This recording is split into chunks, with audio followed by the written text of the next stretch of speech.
Hello students, मैं उम्मीद करता हूं कि आप सभी लोग अच्छे होंगे। आज मैं आपको घटनाचक्र प्रकाशन द्वारा दृष्टि 2022 के नाम से 1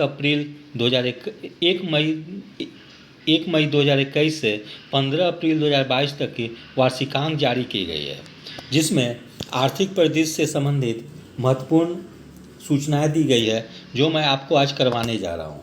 मैं उम्मीद करता हूं कि आगामी 67वीं बीपीएससी प्रारंभिक परीक्षा, सीडीपीओ प्रारंभिक परीक्षा, उत्तर प्रदेश लोक सेवा आयोग प्रारंभिक परीक्षा, रेलवे ग्रुप डी CBT 1 परीक्षा और रेलवे की जो CBT 2 परीक्षा होने वाली है या अन्य प्रतियोगिता परीक्षाएं आगामी कुछ महीनों में होने वाली है, उसके लिए काफ़ी उपयोगी होगी। तो आर्थिक परिदृश्य के अंतर्गत हम लोग देखते हैं, पहला केंद्रीय बजट 2022-23।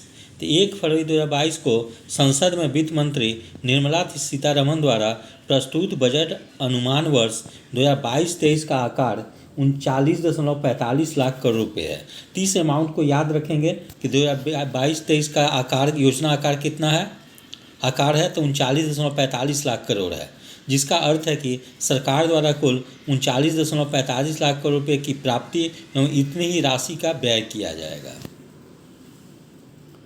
फिर अगला पॉइंट है, कुल प्राप्तियों में 55.88% हिस्सा राजस्व प्राप्तियों का है, जबकि शेष 44.12% हिस्सा पूंजीगत प्राप्तियों का है।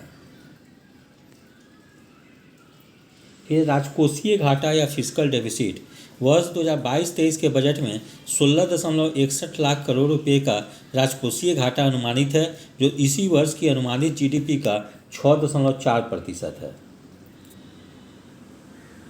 फिर राजस्व घाटा रेवेन्यू डेफिसिट, तो वर्ष 2022-23 हेतु प्रस्तुत बजट में 9.90 लाख करोड़ रुपए का राजस्व घाटा अनुमानित है, जो वर्ष 2022-23 हेतु अनुमानित सकल घरेलू उत्पाद का 3.8% है। फिर प्रभावी राजस्व घाटा वर्ष 2022-23 के बजट अनुमान में प्रभावी राजस्व घाटा जीडीपी का 2.6% अनुमानित है। प्राथमिक घाटा प्राइमरी डेफिसिट, प्राथमिक घाटा वर्ष 2022-23 में जीडीपी का मात्र 2.8% अनुमानित किया गया है। फिर हम लोग देखते हैं व्यय के संगठक बजट 2022-23 में, तो ब्याज अदायगी पे सर्वाधिक व्यय किया जाता है, लगभग 20%। उसके बाद है करों और शुल्कों में राज्यों का हिस्सा 17% है।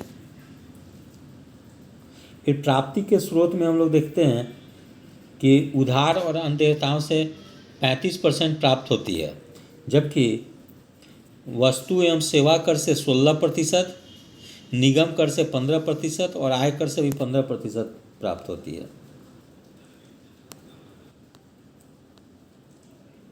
फिर है कर, सकल कर राजस्व जीडीपी का 10.7% है, प्रत्यक्ष कर जीडीपी का 5.5% है, अप्रत्यक्ष कर जीडीपी का 5.2% है। प्रत्यक्ष कर 51.49% है, अप्रत्यक्ष कर 48.51% है। जबकि बजट अनुमान 2022-23 सकल कर 27.58 लाख करोड़ रुपये है। फिर शीर्ष 3 कर राजस्व वस्तु एवं सेवा कर 7.80 लाख करोड़ रुपये, निगम कर 7.2 करोड़ रुपये, आयकर 7 लाख करोड़ रुपये। फिर राज्यों को स्थानांतरित 8.17 लाख करोड़ रुपया, राष्ट्रीय आपदा आकस्मिक निधि 6.40 हजार करोड़ रुपया, केंद्र की शुद्ध कर आय 19.35 लाख करोड़ रुपया। फिर है सब्सिडी, संशोधित अनुमान 2021-22 4,87,871.82 करोड़ रुपये, तो 27.10% की कमी की गई है। अब बजट अनुमान 2022-23 में 3,55,638.61 करोड़ रुपया है, जबकि 96.33% खाद्य उर्वरक पेट्रोलियम ब्याज भुगतान पे है। फिर खाद्य मद सब्सिडी पे 58.16%, यूरिया सब्सिडी पे 17.7%, पोषण आधारित सब्सिडी पर 11.81%, एलपीजी सब्सिडी पर 1.63%। फिर ब्याज भुगतान इंटरेस्ट पेमेंट बजट 2022-23 में ब्याज भुगतान हेतु लगभग 9.41 लाख करोड़ रुपये अनुमानित है।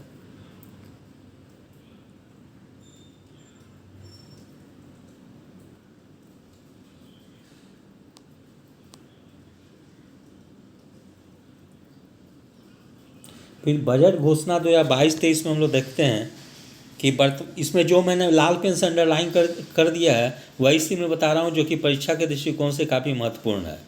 तो वर्तमान में देश अमृत महोत्सव, आज़ादी का 75 वर्ष और मनाते हुए अमृत काल में प्रवेश कर चुका है। 25 वर्षों की लंबी यात्रा के बाद देश भारत @75 से भारत @100 पे पहुँचेगा। भारत @100 दृष्टिकोण का निर्धारण प्रधानमंत्री द्वारा स्वतंत्रता दिवस 15 अगस्त 2021 के अवसर पर किया गया था। वर्ष 2021-22 में देश की आर्थिक वृद्धि दर 9.2% अनुमानित है। फिर अमृत काल के लक्ष्य। पहला है सूक्ष्म आर्थिक स्तर, समग्र समावेशी कल्याण पर बल देते हुए आर्थिक विकास। दूसरा है प्रौद्योगिकी जनित विकास, ऊर्जा संक्रमण और जलवायु परक कार्य को प्रोत्साहन। तीसरा है निजी निवेश से प्रारंभ होकर बहुतायत सार्वजनिक पूंजी निवेश तक चलने वाला सदचक्र।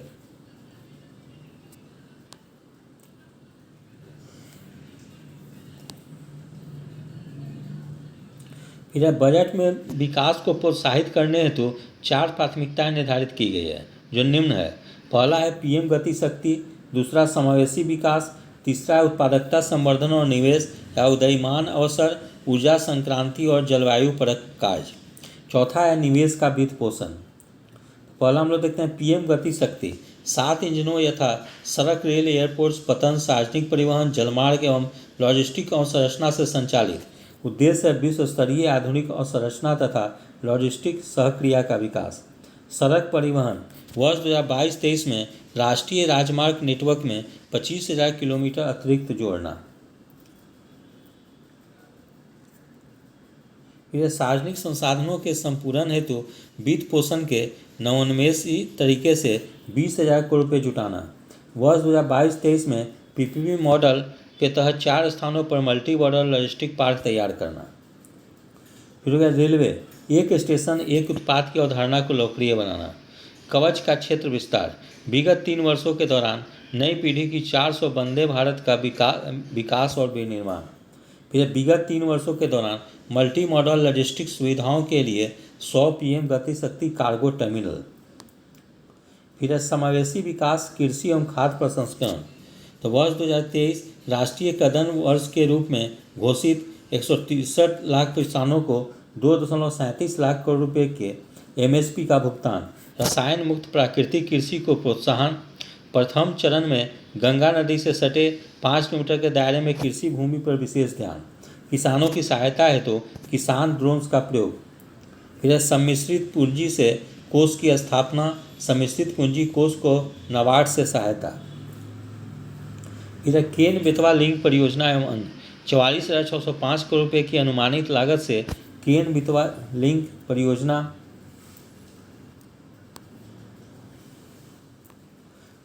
लगभग 9.1 लाख हेक्टेयर कृषि भूमि सिंचाई, 103 मेगावाट हाइड्रो एवं 27 मेगावाट सौर ऊर्जा का उत्पादन। वर्ष 2021-22 के आवंटित 4300 करोड़ रुपये। वर्ष 2022-23 बजट अनुमान में आवंटित 1400 करोड़ रुपये है। फिर emergency credit line guarantee scheme, अल्प अवधि बढ़ाकर 23 मार्च 2023 तक करना। गारंटी का दायरा 50,000 करोड़ रुपये से बढ़ाकर 5 लाख करोड़ रुपये तक। Credit guarantee trust for micro and small enterprises का पुनरुद्धार, इसके माध्यम से एमएसएमई को 2 लाख करोड़ रुपये का अतिरिक्त ऋण। Raising and accelerating MSME performance programme का क्रियान्वयन, 5 वर्षों में 6,000 करोड़ रुपये का परिव्यय। फिर गुणवत्ताप्रद शिक्षा एवं कौशल विकास, कौशल एवं आजीविका हेतु डिजिटल इकोसिस्टम का क्रियान्वयन। ड्रोन शक्ति की सुविधा प्रदान करने तथा ड्रोन एज ए सर्विस हेतु स्टार्टअप को प्रोत्साहन। 1+1 टीवी चैनल कार्यक्रम का 12 से बढ़ाकर 200 टीवी चैनल तक विस्तार। फिर नेशनल स्वास्थ्य के क्षेत्र में हम लोग देखते हैं नेशनल डिजिटल हेल्थ इकोसिस्टम का क्रियान्वयन। गुणवत्तापरक मानसिक स्वास्थ्य परामर्श एवं देखभाल हेतु national tele mental health programme का क्रियान्वयन।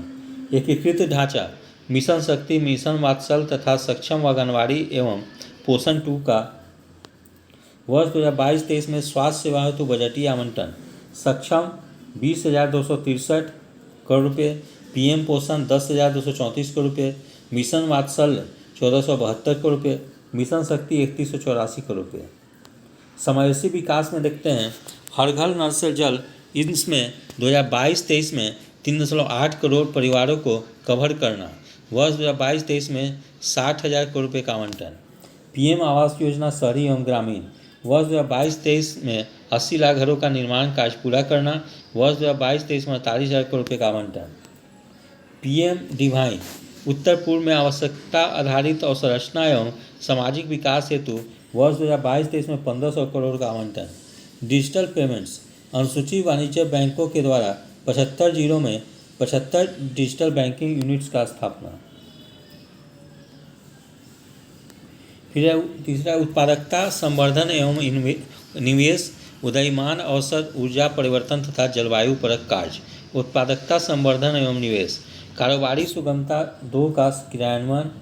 फिर राइट टू नो की जगह नीड टू नो के सिद्धांत का पालन। विश्वास आधारित शासन, भू दस्तावेजों के IT आधारित प्रबंधन हेतु unique land parcel identification number. वर्ष 2022-23 में घरेलू उद्योग से रक्षा क्षेत्र हेतु 68% पूंजीगत क्रय बजट। वर्ष 2021-22 में 58%। फिर जीवन की सुगमता के दूसरे चरण का क्रियान्वयन, विश्वास आधारित शासन। वर्ष 2022-23 में इवेंडिप चिप के साथ ई-पासपोर्ट जारी किया जाना। दूसरा है कार्बन तटस्थ अर्थव्यवस्था की दिशा में संक्रमण, उच्च प्रभावी मॉड्यूल के विनिर्माण हेतु उत्पादन से जुड़ी प्रोत्साहन योजना हेतु 19,500 करोड़ रुपये का आवंटन का प्रस्ताव। फिर थर्मल पावर संयंत्रों में 5 से 7% बायोमास पैलेट को जलाने का प्रस्ताव। 38 MMT कार्बन डाइऑक्साइड की कमी का अनुमान। चौथा है निवेशों का वित्त पोषण, पूंजी परिव्यय को प्राथमिकता। तो वर्ष 2022-23 में 7.5 लाख करोड़ रुपये का आवंटन, 35.4% की वृद्धि तथा GDP का 2.9%। वर्ष 2021-22 में 5.54 लाख करोड़ रुपये का आवंटन।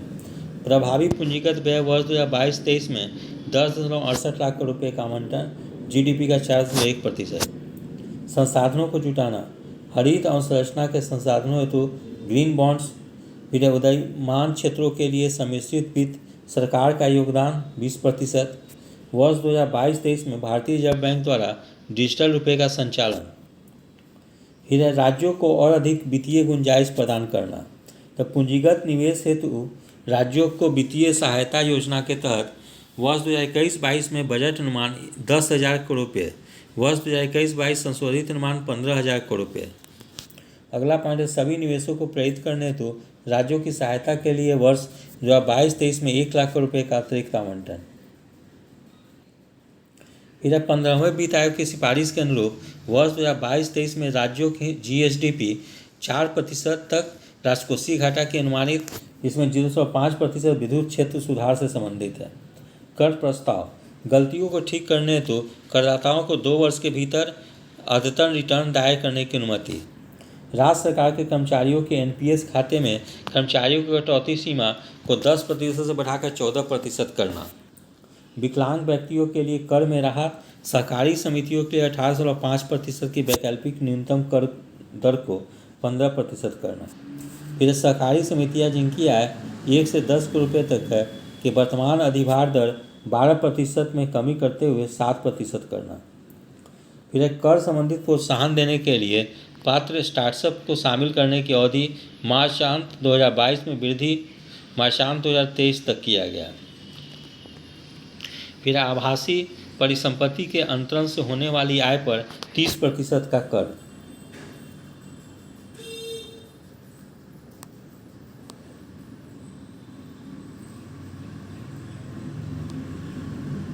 फिर है आर्थिक समीक्षा 2021-22।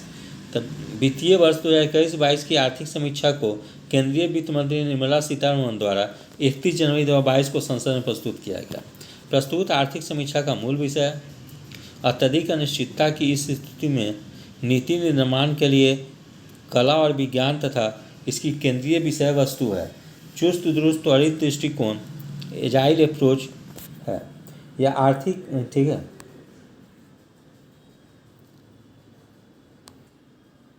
फिर जनवरी 2022 में जारी IMF के विश्व आर्थिक आउटलुक 2022। देखिए ये प्रश्न जो थे कि अभी बिहार दरोगा की मुख्य परीक्षा हुई थी, उसमें पूछा गया है कि किस संस्था द्वारा वर्ल्ड इकोनॉमिक आउटलुक रिपोर्ट जारी की जाती है या विश्व आर्थिक आउटलुक रिपोर्ट जारी की जाती है। तो IMF के द्वारा जारी की जाती है, इसको ध्यान रखेंगे। हो सकता है BPSC या CDPO या उन परीक्षाओं में पूछे जाने की संभावना है। वर्ष 2021-22 एवं 22-23 के लिए भारत की वास्तविक GDP के 9% की दर से तथा वर्ष 2023-24 में 7.1% की दर से वृद्धि का अनुमान है।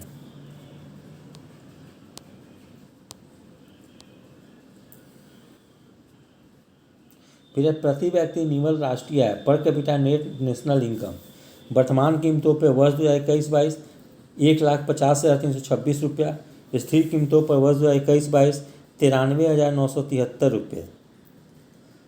तो 2021-22 वाले में देखते हैं वृद्धि दर 16.7% और 2021-22 वाले में देखते हैं हम लोग वृद्धि दर 8.4%। एक है वर्तमान कीमत पे, एक है स्थिर कीमत पे। फिर सकल घरेलू बचत ग्रॉस डोमेस्टिक सेविंग GDP के प्रतिशत के रूप में वर्तमान बाजार कीमतों पर घरेलू क्षेत्र में 3% 2018-19 में, निजी क्षेत्र का 10.6%, सार्वजनिक क्षेत्र का 0.7%।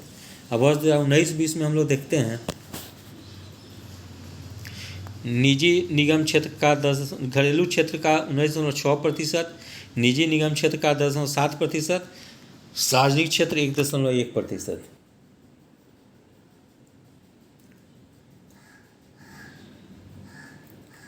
फिर दिया गया है प्रमुख फसलों के शीर्ष 3 उत्पादक राज्य। इसमें से कुछ उत्पादक राज्य का नाम याद रखेंगे कौन सा फसल में है, क्योंकि एग्जाम में पूछे जाने की काफ़ी संभावना होती है। जैसे चावल का प्रथम स्थान पे पश्चिम बंगाल, द्वितीय स्थान पे उत्तर प्रदेश।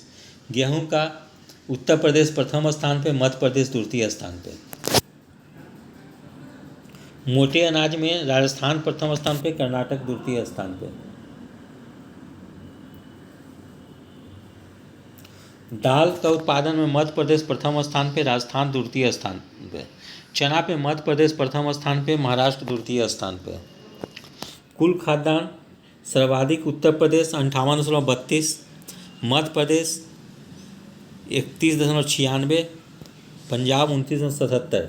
मूंगफली सर्वाधिक गुजरात में होती है, ठीक है, 4.13।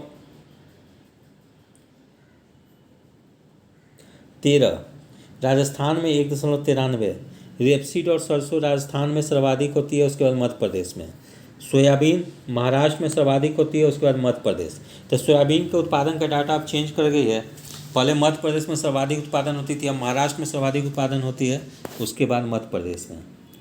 गन्ना का सर्वाधिक उत्पादन उत्तर प्रदेश, नंबर 2 पे महाराष्ट्र। कपास का सर्वाधिक उत्पादन महाराष्ट्र, नंबर 2 पे गुजरात। जूट और मेस्ता का पश्चिम बंगाल प्रथम स्थान पे, बिहार द्वितीय स्थान पे।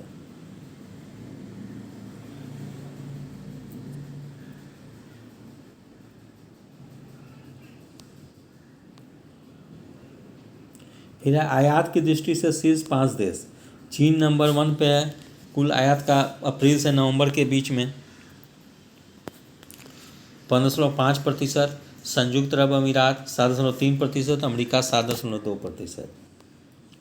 फिर निर्यात की दृष्टि से शीर्ष 5 देश। अमेरिका प्रथम स्थान पे है, नंबर 2 पे संयुक्त अरब अमीरात है, नंबर 3 चीन है। शीर्ष निर्यात की वस्तुएं, टॉप एक्सपोर्ट कमोडिटीज। सबसे ज़्यादा इंडिया में है पेट्रोलियम उत्पाद का सबसे अधिक निर्यात की वस्तु है। नंबर 2 पे मोती, कीमती अर्ध कीमती पत्थर। तीसरे स्थान पे लौह इस्पात। बस इतना ही याद रखेंगे।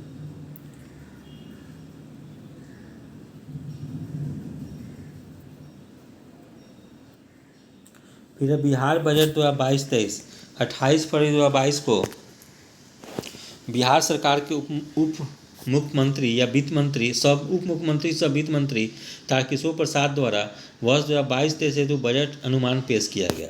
वर्ष 2022-23 का बजट मुख्यतः उच्च आर्थिक वृद्धि दर हासिल करने तथा जन कल्याण के उद्देश्य से बनाया गया है। राज्य सरकार की नीतियों एवं पहल के फलस्वरूप वर्ष 2021-22 में 9.8% तथा वर्ष 2022-23 में 9.7% आर्थिक वृद्धि दर प्राप्त होने का अनुमान है। हालांकि वर्ष 2020-21 में आर्थिक वृद्धि दर 2.5% ही थी। फिर कल्याण विभिन्न वर्गों के, ये 6 सूत्र ही विभिन्न बजट के केंद्र बिंदु हैं। फिर अगला पॉइंट है, वर्ष 2022-23 में राज्य सरकार द्वारा शिक्षा क्षेत्र में नवाचार, गुणात्मक और आधारभूत संरचना मजबूती हेतु सर्वाधिक बजट 39,191.87 करोड़ रुपये आवंटित किया गया, जो कुल बजट का लगभग 16.5% है। तो बिहार सरकार द्वारा वित्तीय वर्ष 2022-23 में सर्वाधिक जो है बजट शिक्षा के क्षेत्र में आवंटित की गई है।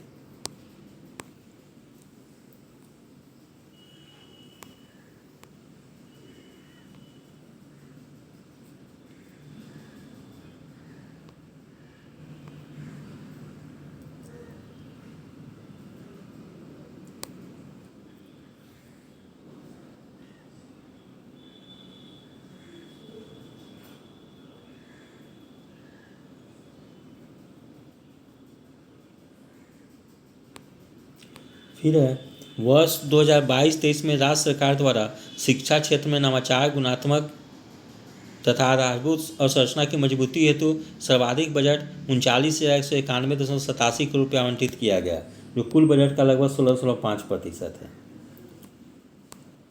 फिर सुशासन के अंतर्गत आत्मनिर्भर बिहार के लिए विगत बजट अनुमान में 7 निश्चय निर्धारित किए गए थे। विगत बजट की भांति ही वर्तमान बजट में भी 7 निश्चय 2 निर्धारित किए गए हैं, जो निम्नलिखित है। पहला, युवा शक्ति बिहार की प्रगति। दूसरा, सशक्त महिला सक्षम महिला। तीसरा है हर खेत तक सिंचाई का पानी। चौथा है स्वच्छ गांव समृद्ध गांव। पांचवा है स्वच्छ शहर विकसित शहर। छठा है सुलभ संपर्कता। सातवां है सबके लिए अतिरिक्त स्वास्थ्य सुविधा। प्रस्तुत बजट में वित्तीय वर्ष 2022-23 का कुल व्यय बजट अनुमान 2,37,691.19 करोड़ रुपये है। फिर वित्तीय वर्ष 2022-23 में कुल राजस्व व्यय 1,91,956.67 करोड़ रुपये है, जो कुल व्यय का 80.76% अनुमानित किया गया। फिर वित्तीय वर्ष 2022-23 में कुल पूंजीगत व्यय 45,734.52 करोड़ रुपये है, जो कुल व्यय का 19.24% अनुमानित किया गया। फिर वित्तीय वर्ष 2022-23 में कुल राजस्व प्राप्तियाँ 1,96,704 करोड़ 51 करोड़ रुपये अनुमानित है। फिर वित्तीय वर्ष 2022-23 में राज्य के अपने स्रोतों से कर राजस्व के रूप में 41,387 करोड़ रुपये अनुमानित है। फिर वित्तीय वर्ष 2022-23 में 25,885.10 करोड़ रुपये राजकोषीय घाटे का अनुमान है, जो सकल राज्य घरेलू उत्पाद का 60,45,310 करोड़ रुपये का 3.47% है। फिर है बिहार राजकोषीय उत्तरदायित्व एवं बजट प्रबंधन अधिनियम FRBM, ठीक है। इसका फुल फॉर्म है physical responsibility and budget management act के प्रावधान के आलोक में राजकोषीय घाटा की अधिसीमा 3.5% निर्धारित है। वर्ष 2022-23 का सकल राज्य घरेलू उत्पाद आधार वर्ष 2011-12 7,45,310 करोड़ रुपये है। फिर राज्य की वित्तीय स्थिति बेहतर है, जो कि निम्नलिखित राजकोषीय उपलब्धियों द्वारा प्रदर्शित हो रही है।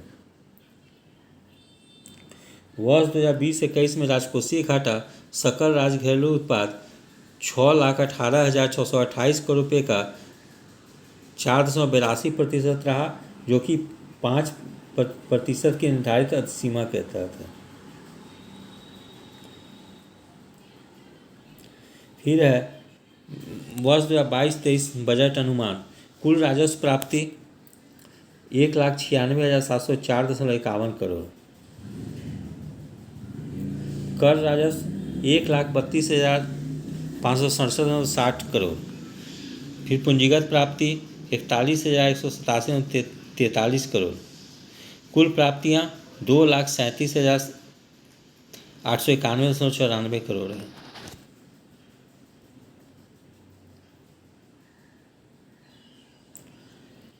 फिर राजकोषीय घाटा एवं बजट भुगतान जीडीपी के अनुपात में, तो वर्ष 2020-21 वास्तविक राजकोषीय घाटा जीएसडीपी 4.82%।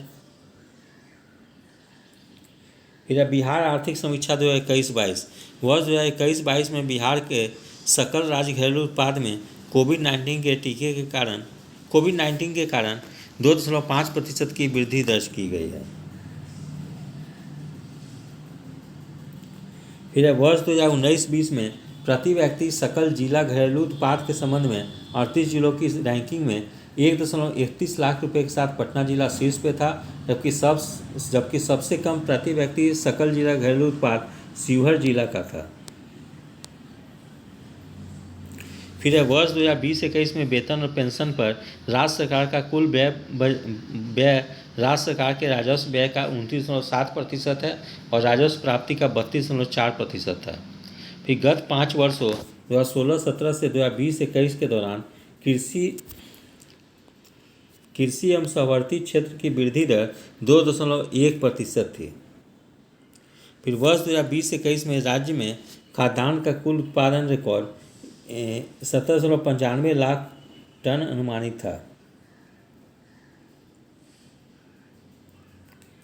जो 3 वर्षों में अनाजों के बीच चावल की वृद्धि दर 9.6% और मक्का के 5% थी। फिर वर्ष 2012 से अब तक राज्य में 5 कृषि कर्मण पुरस्कार जीते। डिजिटल कृषक सेवाएं देने के लिए कृषि विभाग द्वारा एक मोबाइल ऐप बिहान की शुरुआत की गई है। तो बिहान पूछ सकता है कि बिहान ऐप जो है कि किस विभाग से संबंधित है, तो कृषि विभाग से। फिर राज्य में दूध का कुल उत्पादन वर्ष 2020-21 में 115.01 लाख टन था।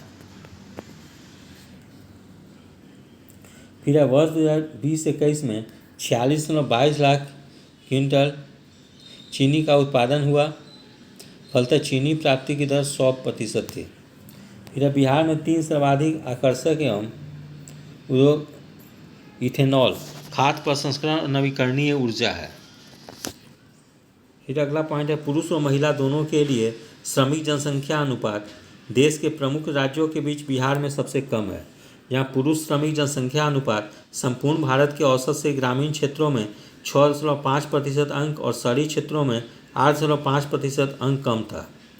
वहीं महिला श्रमिक जनसंख्या अनुपात के मामले में बिहार और भारत के बीच अंतर और भी अधिक था। फिर महिला श्रमिक जनसंख्या अनुपात ग्रामीण भारत में 9.8% था, जो संपूर्ण भारत के औसत से 24.6% अंक कम था। फिर वर्ष 2020-21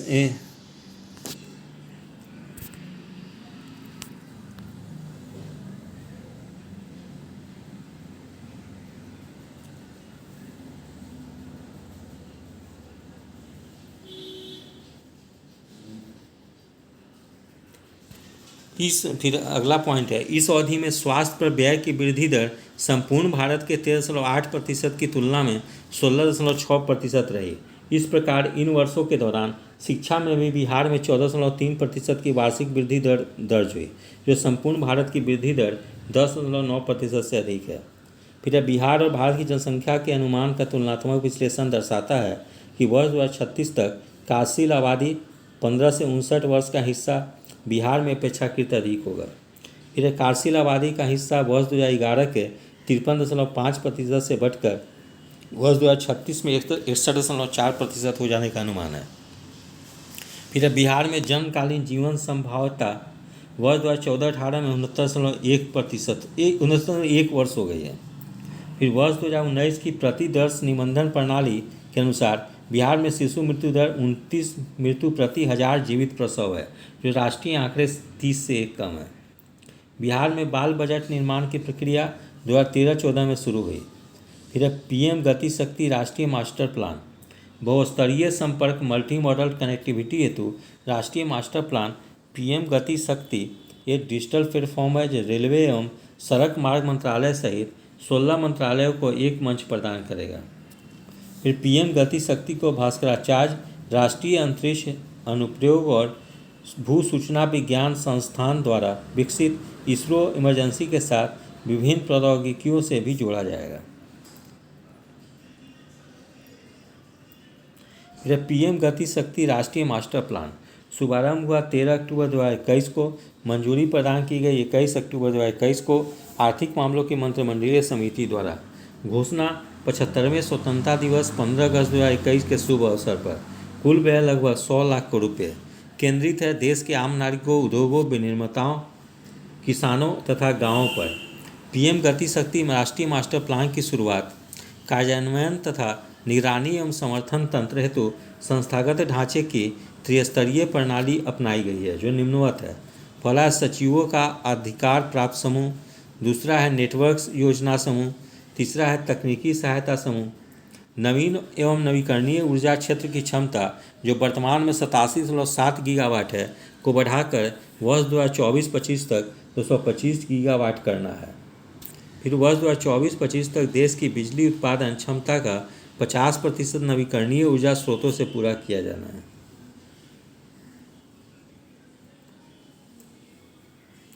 फिर राष्ट्रीय मास्टर प्लान पीएम गति शक्ति के 6 आधार स्तंभ।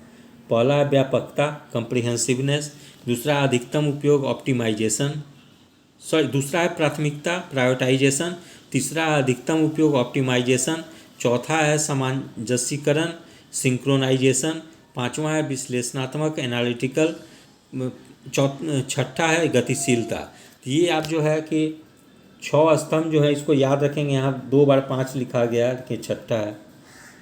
हो सकता है एग्जाम में पूछ दे कि पीएम गति शक्ति के कौन से 6 आधार स्तंभ नहीं हैं। तो 6 जब आधार स्तंभ का नाम याद रखेंगे तो आप इजीली सॉल्व कर सकते हैं।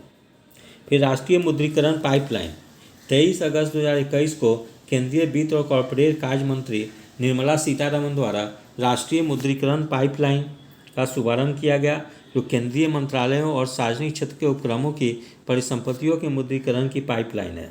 यह पाइपलाइन नीति आयोग द्वारा और संरचना से संबंधित मंत्रालयों के परामर्श से विकसित की गई है जो केंद्रीय बजट 2021-22 के तहत परिसंपत्ति मुद्रीकरण से जुड़े अधिदेश पर आधारित है। फिर राष्ट्रीय मुद्रीकरण पाइपलाइन के तहत वित्तीय वर्ष 2022 से लेकर वित्तीय वर्ष 2025 तक की 4 साल की अवधि में केंद्र सरकार की मुख्य परिसंपत्तियों के माध्यम से कुल 6 लाख करोड़ रुपये की मुद्रीकरण क्षमता का अनुमान लगाया गया। फिर अगला पॉइंट है यह अनुमानित मूल्य केंद्र द्वारा राष्ट्रीय और संरचना पाइपलाइन के अंतर्गत प्रस्तावित परिव्यय 43 लाख करोड़ रुपये का लगभग 14% है।